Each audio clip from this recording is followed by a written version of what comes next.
Today, I'm presenting Do No Harm principle in interventions for research communities. It's an attempt to surface the shared responsibility of all of us who engage critically in research infrastructure so that we can understand what participation, collective action, and progress means for the global research community. So I will begin with general introduction to set the tone and then introduce a very simplified framework that could be used for specific intervention that each of us can apply in the research ecosystem. The goal is to make our collaborative efforts more effective, accountable, and efficient while reducing harm towards different stakeholders and beneficiaries in research. I would give examples as a practical ways to move forward. There are some terminology I'll be using, LMIC, which is low to middle income countries. I'll be synonymizing that with Global South, HIC or high income countries for the Global North. So I'll keep exchanging them. I hope you don't get confused with that. So let me first position myself so you can understand my own realities and experiences and how they affect in the way that I work, what I advocate as a person and as a researcher and community builder. I'm from India. I'm a European citizen, and I live in the UK. I'm a senior researcher at the Alan Turing Institute, where I work in tools, practices, and systems. I have a PhD in bioinformatics that is not at all applicable in my current role. I had been doing lots of community building, but that started from skill and training since 2015. I did my first community building gig in European Molecular Biology Laboratory, where it really solidified my interest in working with the communities who were working towards open science. I'm a co-director for OLS, formerly Open Life Science, that I still work with. And I'm a co-lead for the Turing Way, an open source project that you would also hear about. On the right are all the communities where I have some sort of advisory or support role. So I'm a fellow of Software Sustainability Institute. I am a panelist for NASA TOPS, Metadocencia Advisory, and CS&S Event Fund Advisory as well. Okay, so as someone like me who has so much privilege of being connected with so many communities, combined with my own complex and in many ways political reality, I have from the very beginning gravitated towards open science. I come from the global South country and I work in global North country. So it's very much a reflection of what I experience and what my community experience. So for this talk, I'm putting my specific affiliations aside and presenting my thoughts as an individual. And all the things I will talk about is an open invitation for you to work with me. So let's first understand how the economic divide and knowledge divide are interlinked. In 2022, the total global research and development expenditure increased to 2.5 trillion, over 3 times from 2020. Currently, only 10 countries, not just 10%, 10 countries account for about 85% of that expense.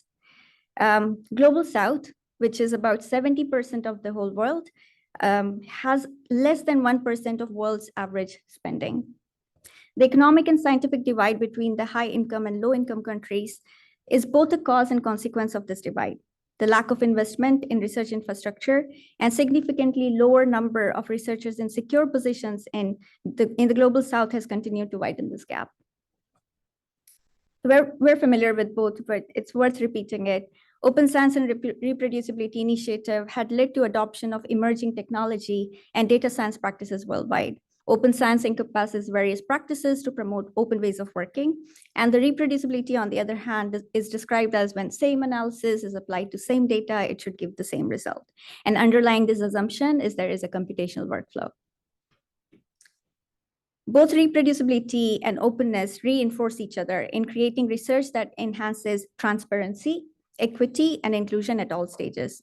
Open source software, open data, open education, citizen science, open access, all of these utilize open practice to enhance diversity of knowledge and knowledge producers, leading to greater cognitive justice.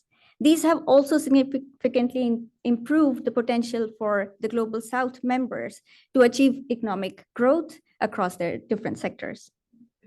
Although this does paint a very rosy picture and suggests that everyone has the same opportunity to participate and benefit from science, it is sadly very far from reality. We have yet to grapple with the widespread inequity in how knowledge and knowledge benefits are distributed in research. On the commonality, despite the diverse set of goals and challenges across different sectors, like in academia, industry, government, or third sector, and different disciplines, openness is a common thread that defines scholarships and advances the shared mission to make knowledge freely available for global access. Irrespective of the domains, open practices contribute to producing global public good, encourages collaboration, as well as broaden the diversity of knowledge-producing actors. However, there are also different sets of barriers that different actors encounter when participating in international research landscape. For instance, language and culture barriers, limited funding options or lack of investment both nationally and internationally, and imbalanced collaboration. These are three biggest barriers of global South researchers who work in international ecosystem.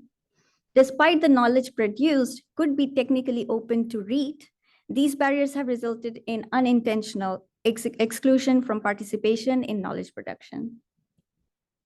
So I want to highlight this quote from Nancy Fraser, who talks about rethinking recognition in care work. She talks about what requires recognition is not just identification of individual group as full partners in interaction. Misrecognition, in fact, can mean depreciation or deformation of global identity, but subordination in sense of being prevented from participating as a peer in social life. It's a bit complex, but what it means, it's not enough for us to say that we recognize that there is a lack, but it is very important to identify why there is a lack and how these lacking participants are involved in the process. In our capacity building efforts, like in open source and grassroots communities and civic tech movement, we recognize this problem very strongly, and also in higher up, but structurally, these recognitions are not fully integrated in how we operate. For instance, internationally funded projects are increasingly being designed to support collaboration between high income and low middle income countries. Although aligned with open science and reproducibility, such projects, both researchers and funders, end up targeting competitive resume. And what makes competitive is defined through our own very skewed Western-centric perspective. And that kind of rubric really work in favor of high-income country researchers who have all the resources that they need to succeed. So what this end up meaning for low-middle income countries is that they would participate with high-income countries to pursue a research that is of high-income country priority, collaborate with global North institutions who want to set the research agenda, as well as provide the scientific service that the high-income country need in order to prove their worth. So even though open science is allowing this collaboration, at the end, it may not mean that the authorship is sufficient for the low-middle income countries to gain the economic benefit that they need. Their local community may not even benefit from the research they're producing. So thanks to Michelle, Carol, Josh from the morning, they have already contextualized what is the importance of people and community and diverse expertise in development, maintenance, and sustainability. So I will step back and then show you this very shiny picture of research life cycle, especially to highlight how we can integrate community and collaboration-led best practices. So from the very beginning of research idea on the left bottom, when we start by interacting with people, we involve people in collaboration, in planning, data collection, processing, analysis, as well as archiving and reuse. They make multiple decisions and embed their own values as well as biases in all of these efforts. And that's okay because it's just human. But the problem is when the stakeholders that we involve are not diverse enough. So going back to the same point, it's not enough to just include people, but also in embedding them in the decision-making process. So all of these steps either apply existing software or create new software to work with their idea. The key here is to ensure that diverse stakeholders are contributors to the decision-making process in a way that benefits them. Of course, this is an optimistic view. This is never circular. You will have to go back from one step to other, identify what failed, and therefore you need milestones and checkpoints where all of these information can be evaluated openly and successfully. So other goal of This is to provide sustainability pathway for the entire open source ecosystem, the software itself, the people involved, the production and maintenance work, the funders' investment, and community of user, as well as the context where these things are happening, which includes the infrastructure we use in our research and the society we impact. So that brings me to the third part, which is do no harm. As open ways of working become a standard practice across all research, it is important to identify, improve awareness of, and reduce potential negative effect of open science practices. This is where do no harm principle come into picture. Do no harm means taking a step back from an intervention to look at the broader context and mitigate potential negative effects on social fabric, the economy, and environment. By placing an emphasis on taking a step back, the do no harm principle encourages actors to think before they act. Do no harm is attributed to Hippocratic Oath. It was originally adopted in medical practice. In 1990s, it was further developed and applied in humanitarian aid work. And then, since this has been extensively applied in the context of research, policy making, drawing from medical practices, as well as healthcare aid. It helps organizations to become more effective, accountable, and efficient by considering the context, responding to unintentional negative impact of their work, and amplifying voices from local communities. A lot of institutional policy and ethical framework that we apply, in fact, uses do no harm, even though they may not mention it, or they may not even be aware of it. However, so far, we haven't seen do no harm contextualized in open science. The reason to consider do no harm in open science is to remove or minimize the harm of intervention and practices such as open science in research ecosystem, including research software community. Some threats include, but are not limited to, that's a threat slide, not limited to threat of data misuse, for example, for marginalized and indigenous community, uneven distribution of access of resources, outdated incentive structure that are no longer fit for purpose, knowledge gaps, volunteer labor, poor governance, a lack of diverse leaders, and much more, which I'm not going to discuss all of them today, but some of them I will revisit in my talk. So put into perspective and simplify it, there are three elements of do no harm. One is intervention, for instance, support or aid, environment, where the aid is being supplied, and beneficiaries, people who are benefiting from the aid. So now if I align that with open science, which actually aligns really well, where open science itself can be considered an intervention for research and scientific community. Local context of scientists can be considered as environment, as well as the environmental impact of their work. And at the end, beneficiaries are all researchers, our global research community. What is important to consider that open science itself is highly relative and highly contextual, affected by local reality of people, as well as it is also impacted by other interventions like funding, governance, institutional policy, advocacy, movement, and best practices, and much more. So keeping those in mind, this open science is very complex, and therefore don't consider it just as open science practices as we see in the umbrella term, but also in general what you are trying to promote. Okay. So now keeping the intervention in the middle of all of this, we can identify beneficiaries as well as environment or context in these 4 points. One is rights of beneficiary, all actors of research, as well as research software communities, they have the right to science. Second is functioning of communities and relationship between them. So this involves governance, decision-making process, recognition and participation for them. Third is local economy. So people that we work with, how does it impact their local reality, as well as environmental impact and the context where they work on. In all of these, we would consider 3 areas that are used to address or minimize the harm of any intervention that we do. So first one is implementation approaches such as best practice recommendation, manifesto, or declaration. Infrastructure support, both social and technical, through well-defined and appropriately incentivized role that carry out those kind of work. Behavior that affect positive culture change, the impact that we want to have.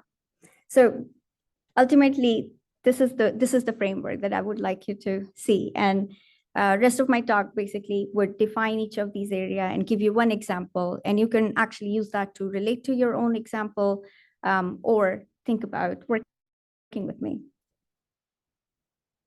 Okay, so I'll start with the first one, which is rights of beneficiary. So UNESCO Declaration calls science, access to science as right, human rights. In 2017, they aim to turn this right into duty that should be carried out by all researchers and all stakeholders of research, including government, policymakers, and the public, who either get impacted by or contribute to the research. Our research landscape is constantly evolving, and if we want to take forward the consideration of protecting the right of beneficiary, we need to commit to ensuring open and reproducibility, inclusive project design, transparent communication, collaborative culture, research ethics, and community building that centers on equity, diversity, inclusion, and accessibility. These are, of course, represented by my own reality. You can definitely add a few more. And this is an overwhelming slide that you're not supposed to read, but get overwhelmed with it because there are a lot of work, roles, and responsibility this evolution of data science have brought into the space. So of course, on the left corner, there are a lot of standard research roles that you can identify, like researchers and PIs and postdocs and project manager. In the middle are a lot more sophisticated roles that people have generally taken on as volunteers by themselves. And on the right are a lot more specific care infrastructure work. And you would know why I'm calling them care infrastructure. As already discussed by Josh and also described in the project lifecycle, there are a range of traditional and non-traditional research roles and responsibilities. And none of these responsibilities are optional. These are all required. In the past, people have just done it by themselves, working multiple hours or getting people to work for free. But now it's getting more and more complicated with the amount of technology and data that we're using. And there has been a lot of push towards building a better, more sustainable solution.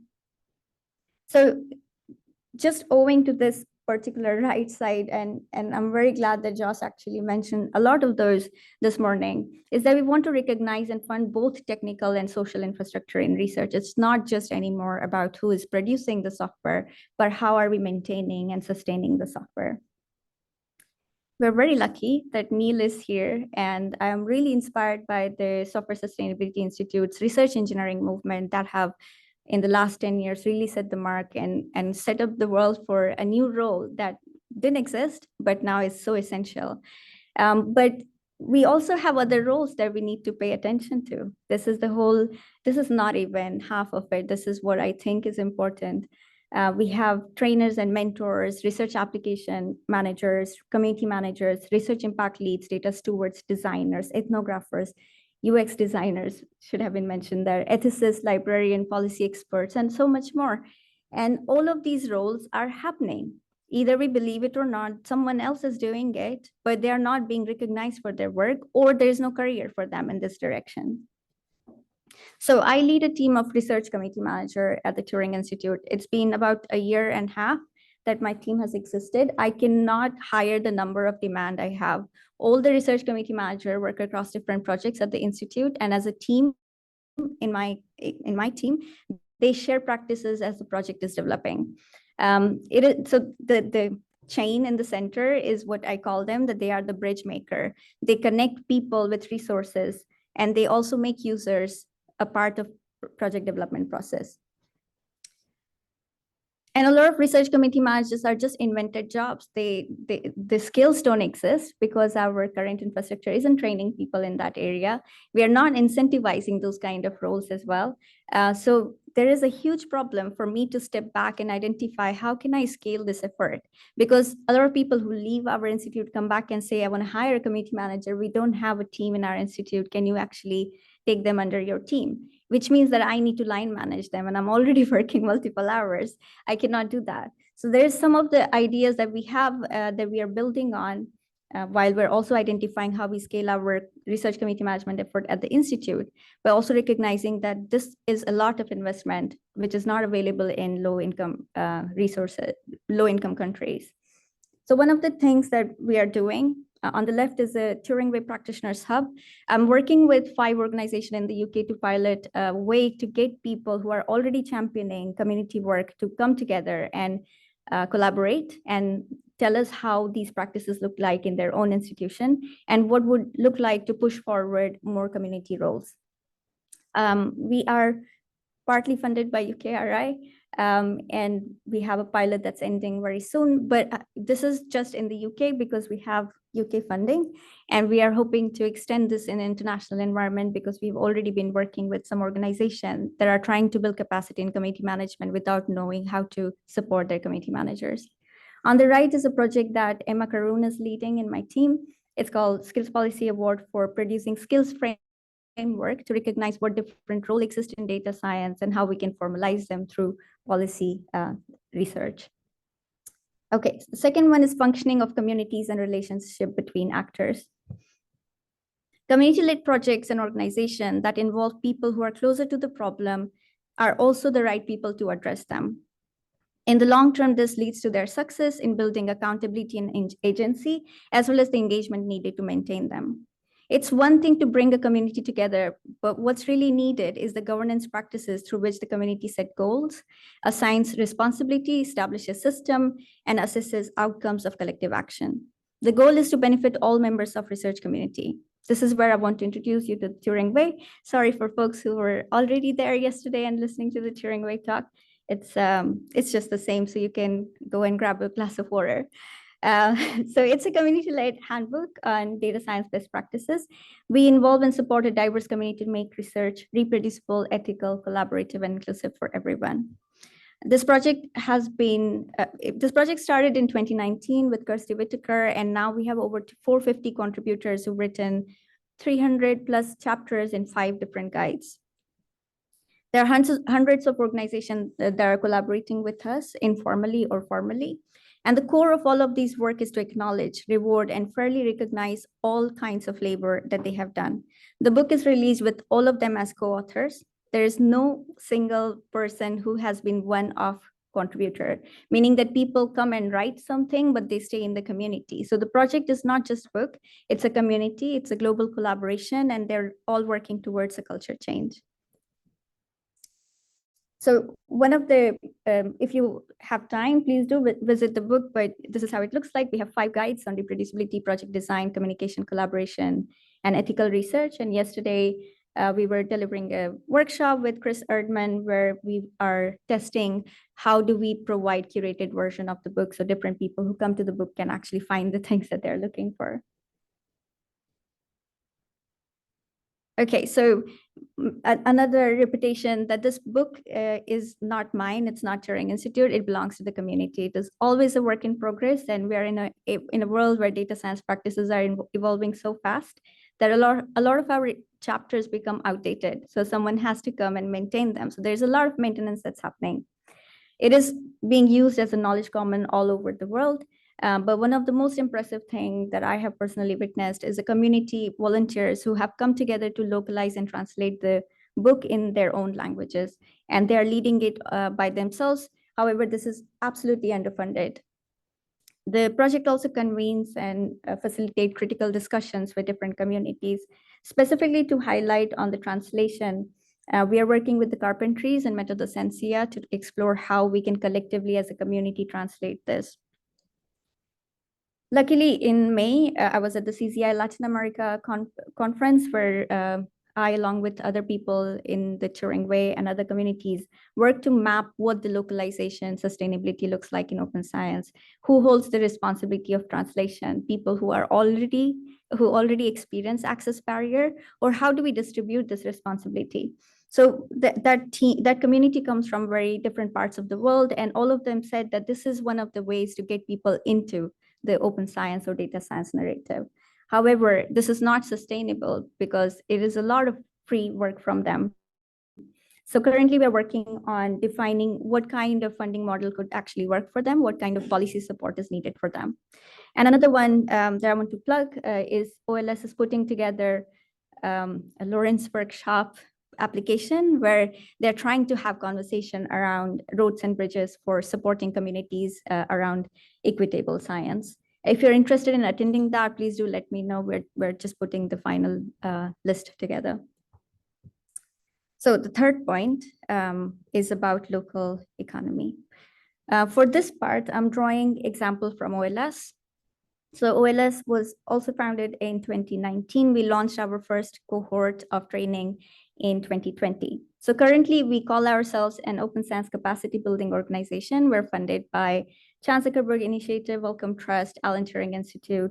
The initial seed funding came from Software Sustainability Institute's fellowship to me, and our newest funder is NASA TOPS.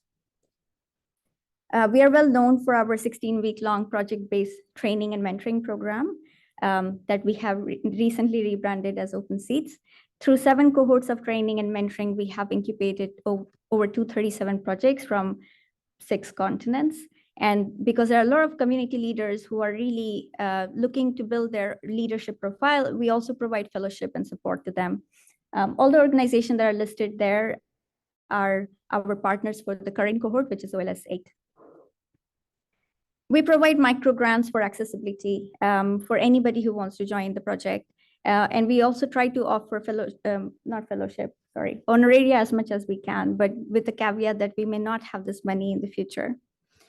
One of the areas that we are also working towards is to identify how do we ensure that people who want to participate can participate. It's one thing to say that we're offering something for free, but to actually build an infrastructure that supports them to engage for 16-week long.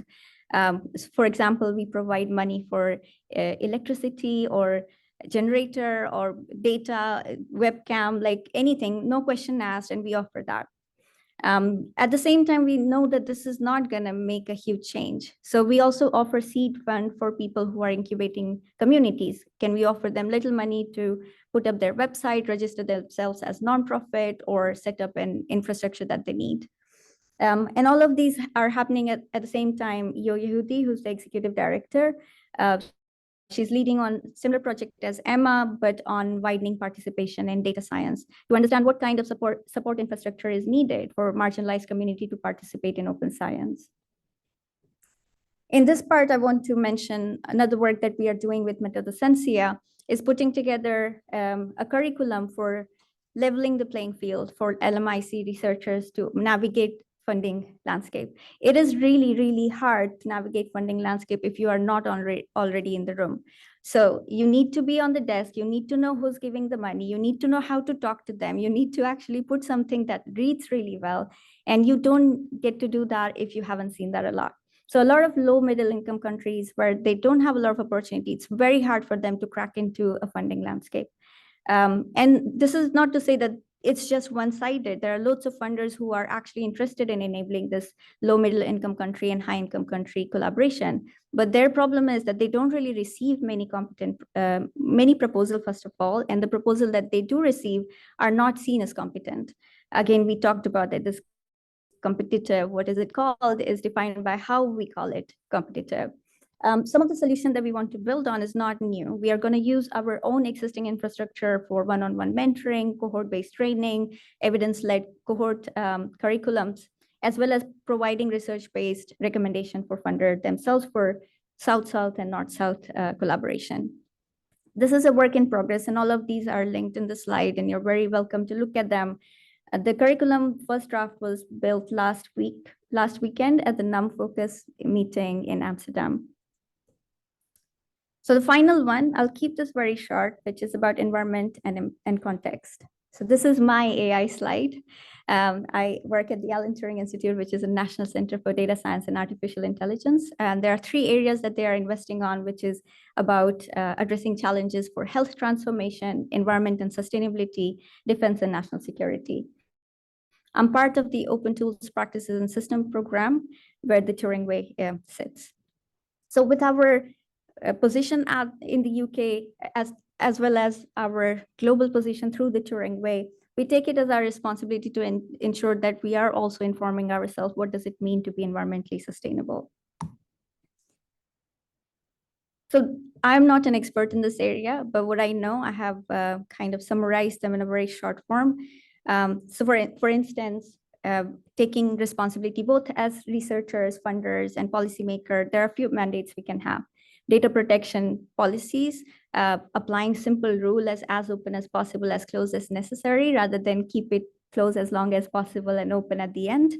combining fair along with care principle, especially to protect marginalized and indigenous data, applying contextual knowledge through big team science, multilingual and cross-regional model practices, and finally, actively measuring, optimizing, and reducing carbon emission through environmentally efficient computing approaches. A couple of resources I want to plug. So there is currently a chapter being written by Isan's Center and a lot of SSI fellows that we actually launched in collaboration workshop, where they have written recommendation as well as tools that can help you make better decisions around environmental sustainability for your own technology. And then we have also other resources and projects like Environmental Data Science Book that are working towards it. Okay, so that was my take on navigating a very complex landscape of community and capacity building through intervention that apply different aspects of do no harm framework. To finish and sum this talk up, community and capacity building should focus on bridging the scientific and economic divide by sharing benefits. Research software infrastructure is as complex as any social system. This was my attempt to learn from other domains where the safety and protection of beneficiary are of highest priority. The hope is that diverse actors with a wider range of background, identities, abilities, expertise, and domain knowledge are valued and given opportunity to participate fully in research, achieving knowledge equity, affecting collective progress, and sharing scientific as well as economic benefit. Using this as an example, I hope you all can agree on using community-oriented framework to extend the benefit of research to the broader community, where funders can take the lead by setting the right intervention and incentive in place that do no harm. So with that, I'd like to thank all the wonderful colleagues of mine, and thanks for listening.